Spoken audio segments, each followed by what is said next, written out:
പാടൊക്കെ ഡിസ്പ്ലേയിലുണ്ട്, പക്ഷേ അത് ഞങ്ങൾക്ക് ക്ലിയർ ആയിട്ട് കാണാൻ പറ്റുമോ എന്നറിയില്ല.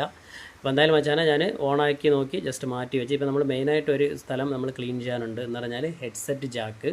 ഇതിനകത്ത് വെള്ളം കയറിയാൽ നമ്മൾ കൂടുതൽ അറിയത്തില്ല. അപ്പോൾ ഞാൻ അതിന് വേണ്ടി ഇത് കണ്ടോ, നമ്മളെ സ്പോഞ്ച് മറ്റേ വേസ്റ്റാണ് നമ്മൾ ക്ലീൻ ചെയ്യുന്നത്.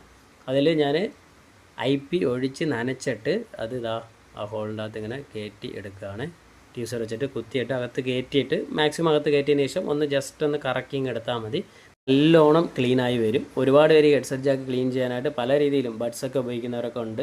പക്ഷേ അതിനേക്കാട്ടിലും കൂടുതലും നല്ലത് ഞാൻ യൂസ് ചെയ്യുന്നത് എങ്ങനെയാണ് എന്ന് പറഞ്ഞാൽ, ഇങ്ങനെ നീളത്തിന് എടുത്തിട്ട് ഈ വേസ്റ്റ് എടുത്തിട്ട് ഞാനത് മൊത്തം IP നല്ലോണം IP ലിക്വിഡ് നനച്ചിട്ട് ഞാൻ ഇങ്ങനെ കുത്തി കയറ്റി അങ്ങ് അകത്ത് കയറ്റും. അകത്ത് കയറ്റിയിട്ട് വെച്ച് ട്യൂസർ തന്നെ പിടിച്ചുകൊണ്ട് ഇങ്ങനെ ഒരു കറക്കുമ്പോഴേക്കും നല്ല പോലെ ക്ലീനായി പോരും.